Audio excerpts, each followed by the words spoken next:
if that makes sense. sense. When you move your eyebrows, your hat moves, by the way. That's awesome. It's that's some Pee Wee Herman level. So I need to like be very animated. That's funny. Hey guys, it's BadCuzDad. It's me, Tom, Scott. We're here again to take a look at the newest Ashes of Creation reveal. I think this one was supposed to be at the end of November, but they pushed it back a little bit to work on some things. So hopefully they put some polish on it and it's really good. I know it's about the Cleric. That's all we know so far. So I'm pretty excited to see how healing is going to work. I'm assuming that's what they're going to showcase. And, you know, we've already seen the basic melee and the ranger. And so I think this is not the last piece of the puzzle. I think we all still want to see mage, but definitely another piece of the puzzle. So anyway, let's get into it. Thanks for joining us, guys. Cleric update / day-night cycle constellation madness. It's a lot. So I'll let Steven first and foremost. Wait, did she just say constellation? Thank you. Day night. So as okay, always, that's cool. I guess I have to preface this for those of you like it. who well, day night is going to be cool if that's a a real thing in the game. Go to our Reddit, go to the YouTube, hopefully it works with the weather system on Twitter, and give us your feedback, your comments. What?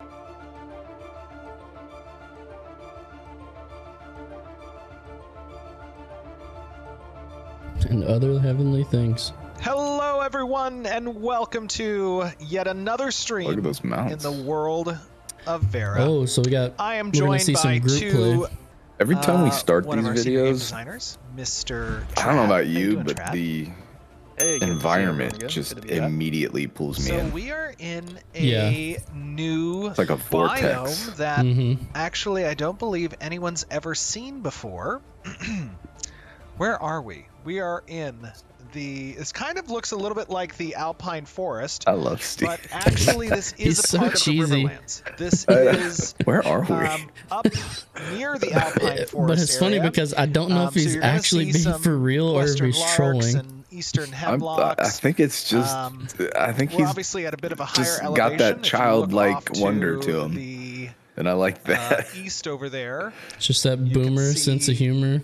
Commentary about my playing of the Ranger. And some people didn't think I played it very well, so we're gonna have to make sure that you're on your game today. You did backpedal a little bit. I'll show him how it's done. Steven. And aggro everything. Yes. Let's do it. Let's do this. So what do we have today as one does with the Cleric, Trad? We're gonna be looking a little bit at the Cleric and some of the new weapons. You know, in a pack. That was rad looking. Something you can see the eyes through it. That's true. And the eyes were like moving. Let's take them out and see what Oh, there we go. Not too bad, not too bad. I like that. All right, we took some damage there. So one thing we were trying to set up there that we'll of course get to see a little bit more showcased in some of these tougher mobs inevitably coming up here is some class synergies. This particular one is where we demonstrate setting up a status effect called Stagger. You'll see a floater text pop up. Here, I'll show you. Don't kill him, don't kill him. I'll hold back. Actually, you won't see it on my screen, yeah, but basically it sets up a status effect. You can see it, a little bit of a VFX over his head, and then as you see there, Steven followed up with chains that triggers a stun on any target under that effect already. Is it on cooldown? Nope, I got it. All right, nice. Like some Doctor Strange level stuff. Oh god! Hold on, group heal. There we go. Okay, we're doing okay. So he's damaging and healing at the same time. Yeah. I got you. I got you. Day and night cycles in Ashes of Creation are actually over the course of a few hours. There it goes. The trees. Look, I love it. It's kind of like Time Machine a little bit. Ooh. All right, Steven, you're making me dizzy, bro. I know, I'm about to. Hold on. For real. Oh, there we go. Oh. We found the Dawnbreaker. Then, dude, this zone looks really like spooky. Element, for example. Yeah, this is way different than what we've seen before, you know. They aggroed me because that zombie run is hysterical. That's crazy. We kind of ran Yeah, they need to smooth that out a little bit. They were coming after you, you were just in their way. Very interesting. It's like my children at 4 a.m. All right, Scott, where would you rank that one in terms of like, so let's go all the way back. Let's go to like weather system, the ranger reveal, the melee weapon reveal. I know the Riverlands were kind of built into some of those. What are your thoughts on this one? That was kind of the first video that kind of brought it all together. Oh yeah, like as far as showing multiple classes, showing environments. Yeah. Yeah, it was just kind of taking everything we had seen and bringing it into the first real group gameplay video. Yeah, I think I'm gonna have to go back and maybe watch it again too to get some more, wrap my mind around it. The weather one just kind of caught me off guard. You know, that was kind of our first time we got really hooked on Ashes, so that one's still up there. But I would say this one's up there too. The day and night, because that was a big part of the reveal, which I didn't know was coming. But I don't want to say it, you know, anything was groundbreaking, but it just adds to the immersion for me. You know what I mean? It's just, right. I don't know. It's that much better because of it. Yeah, it's just another piece of the puzzle that makes the game stand out, and it just in the saturated market that MMOs have become, it just adds another dynamic to that immersion feeling that we keep trying to chase as MMO players, and I guess an aging generation now of gamers. I mean, the fog was pretty crazy. Kind of when they got into that area where they were fighting the zombies and stuff, you even made a comment like, hey, this is kind of like Diablo vibes hitting me, you know, it a little bit. And it's cool. It just shows that, hey, I'm excited because I think the zones are going to be diverse. You know, what they can do with the weather, the lighting. I don't know. All that was cool. They like evoke different emotions in you when you're playing. Like I did bring that up. I brought up kind of the origins of D&D, of what it started as, and then it gave me, of course, anytime you're in a graveyard with zombies, I'm gonna think Diablo, because that was it's my childhood of playing in graveyards as a druid in Diablo. So it evokes those feelings of nostalgia for me, and it really pulls me in. As I said, as we're watching it, at first I'm always kind of looking at it with a real skeptical eye. I'm kind of hesitant about getting too hyped about it, and then I notice my feelings as we go through the video. I start becoming more immersed with it, and I'm excited to be able to do it myself. So that's always a good sign. Again, it's more icing on the cake, right? It just, if the game is good, it just makes it that much better. And they did talk a little bit about the constellation stuff. I'm not 100% sure how it's going to play in. I know there's going to be some gameplay function to that, so we'll just have to wait and see. The other big reveal is the Cleric. So this is our first look at like a support / healing kind of role. And I don't know. Your priest paladin archetype. Yeah, and I don't actually play usually a healers in games or those types. What about you? Do you like that role, that playstyle? I think I said last, it might have been the Ranger video, I'm not sure, but I mentioned what I play typically depends on the game and the way the game makes me feel, like how I want to project myself into that world. So we kind of talked a little bit about Destiny. I tend to go towards a hunter in that I just like the aesthetic, the feel of it. And WoW, I tend to go to the more casty type classes. I like Shadow Priest a lot. Then in something like Lost Ark, the one I was playing, the Diablo type, I played the Paladin, or was it called the Paladin? I forget what it's called in that game now.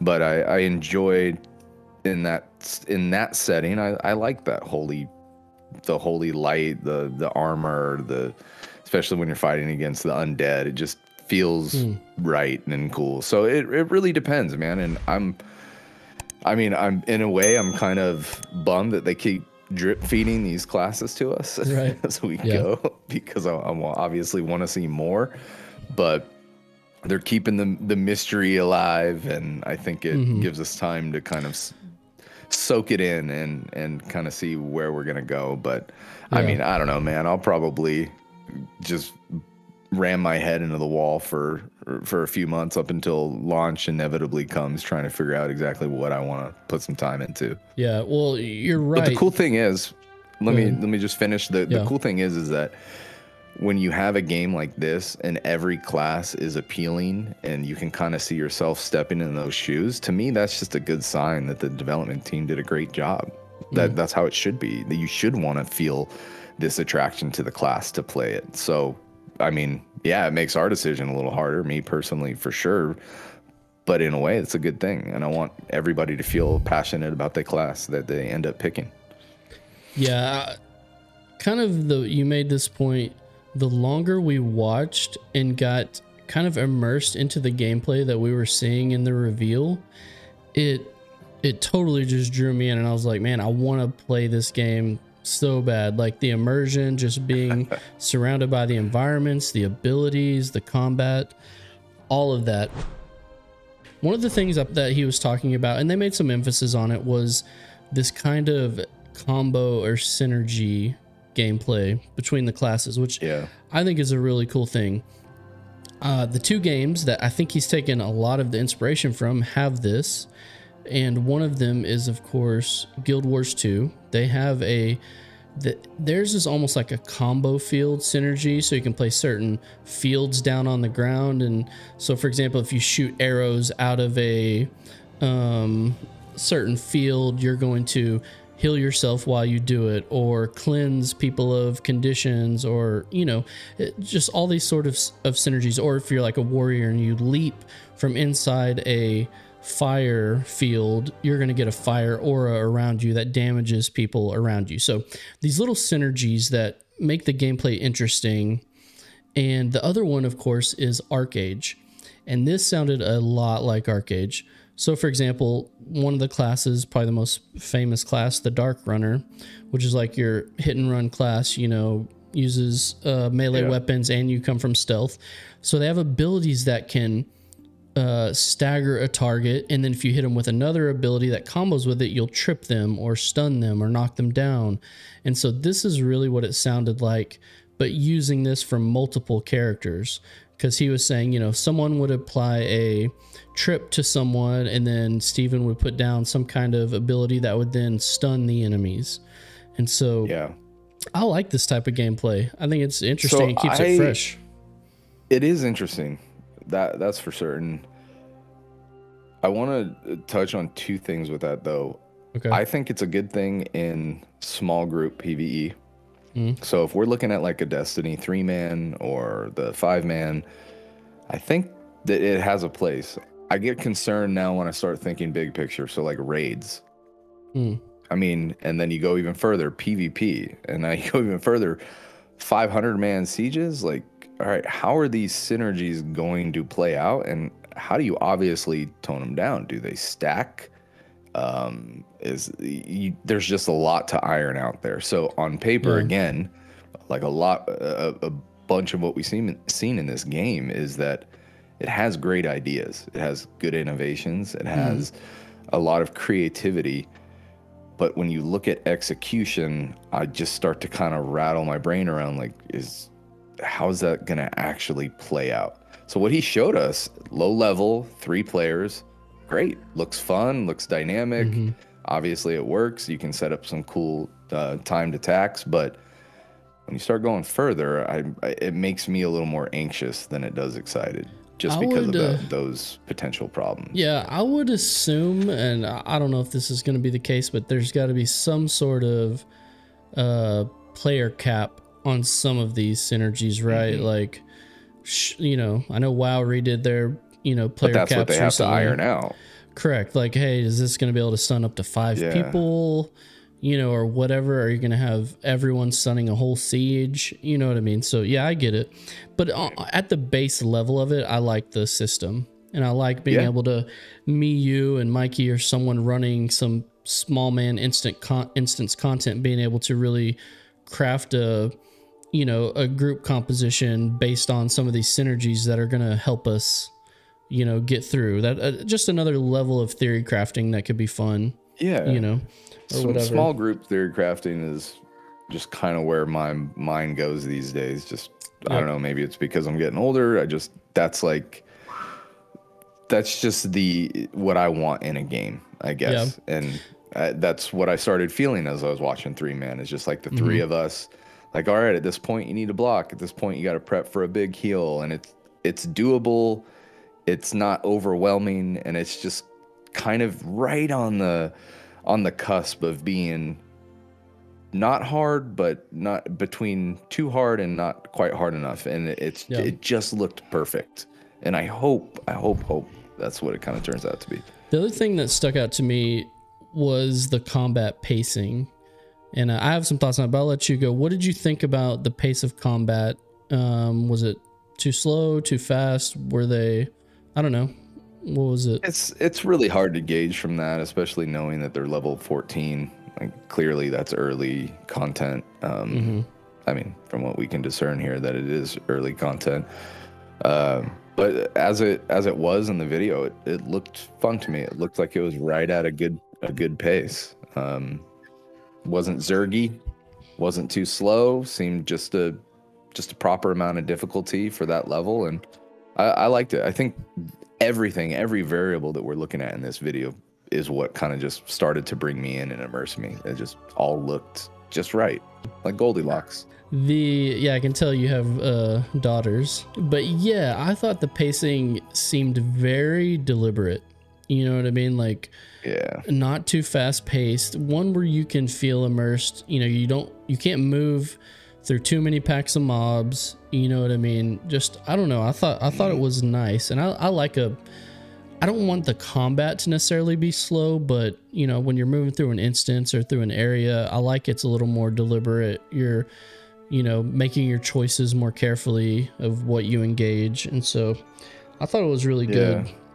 Yeah, it gave me vibes of early Star Wars and early dungeons in classic WoW. Just kind of where it was in your mobs, you had to have one mind controlled, one polymorph, one whatever. Right. It was just, pacing felt great, and that's I think what made early WoW really impactful to players, and is what kind of drew a lot of the old schoolers back to classic when it came out. Obviously this is all early, all like, you know, super early alpha 1. There hasn't even been the alpha 2, so all this can change at any time. But I don't know if this was a hint of what's to come, but they obviously went with a 3-man composition. Now, it was still open world, but this area, to me, it kind of said, this is not just you're walking through the open world. This is, you know, they fought that big mob kind of towards the end. Like, this is an area that's a little tougher. Like, you want a group composition, almost like an open world dungeon ish kind of feeling to it. And the thing that I took from that is that if 3-man is kind of the recommended for these mini open world dungeon zones, or even their instance content, I really like that. I think that we've mentioned Destiny having the 3-man kind of dungeons that you can do. I think is a really good sweet spot. It's very Lost Sector-y. Yes, exactly. And so I know they had like 4-man heroics in Star Wars, kind of like these open world dungeon areas, and I thought those were good. But I think even, you know, WoW is still holding on to the 10-man raids. I think Star Wars went to the 8-man raid. Destiny has 6-man. And so I think it just makes more sense. It's, you know, we have less time to play. All of our friends are always online at the same time. I just like that, hey, I can just grab 2 of you guys and we can go do some content. Or if we're going to raid, I'm really hoping it's like a 6-man-ish raid or something like that. Not something crazy for the instance content. And I don't want them to, like, appease everybody by or make it easier by taking that kind of content out, like 10-man or whatever, because some people still enjoy that stuff. It's just, I hope that there's other elements of that content for people like us who aren't on all the time, or just you need something that's a little quicker and something we can get through that without that much of a headache or planning.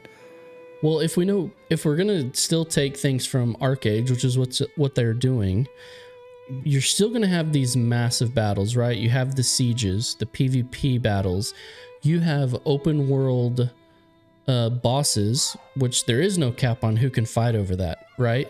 You're gonna have open world dungeons and stuff that you can do. So maybe this is just my hope for instance content, which we haven't seen a ton of yet. I don't know. I like it. List.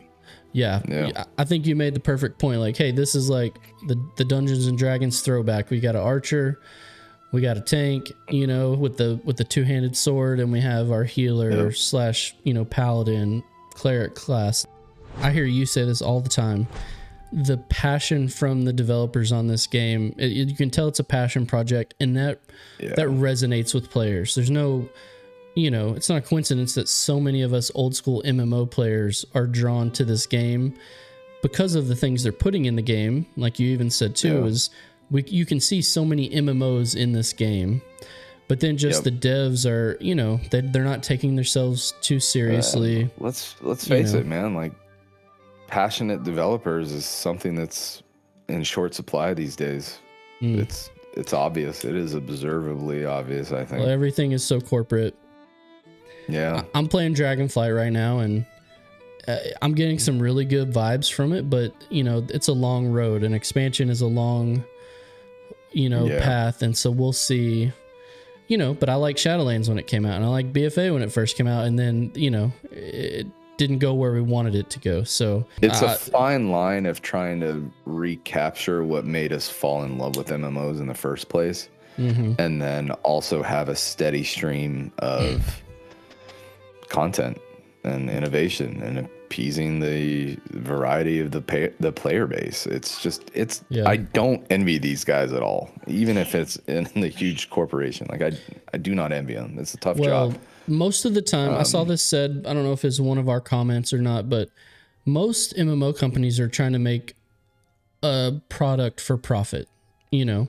And so that's how they design their systems, where in this game, not that they don't want to make profit, but Steven is making a game he likes, and it just so happens to be a type of game we like.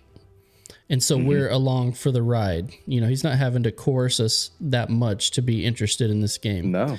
Because he is one of us, essentially. And he's been exceptionally transparent through the whole process. At least as far as we can tell.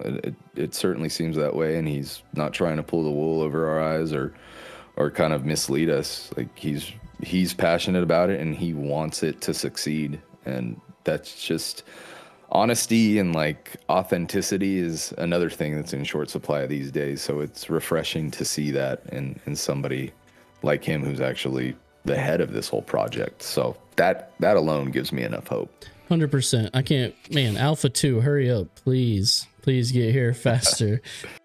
All right, that's kind of all I got, man. You got any other thoughts, or is that it? No, I mean, I'm just happy we keep getting these frequently, and it's always fun to jump in and explore it and share it with our viewership and with other people who are real interested in the game. So I'm happy about it. I hope it just keeps rolling, and we keep seeing more and more, and the hype just keeps building, and hopefully it delivers. And I think we're going to do a follow-up video on the Q&A. We haven't watched it yet, so we'll probably do a separate video on that and see what was involved. And if you guys want to see that, man, hit the subscribe button, you know, like the video. It always helps out the channel. And man, we're just still enjoying making this stuff. It's our creative outlet as dads, just to come on and talk about games and things we're passionate about, and it's just for fun for us. So man, we enjoy the interaction and comments anytime we get to talk to you guys, because we know you're just like us. But anyway, man, that's it. We'll see you in the Q&A video later, guys. Peace.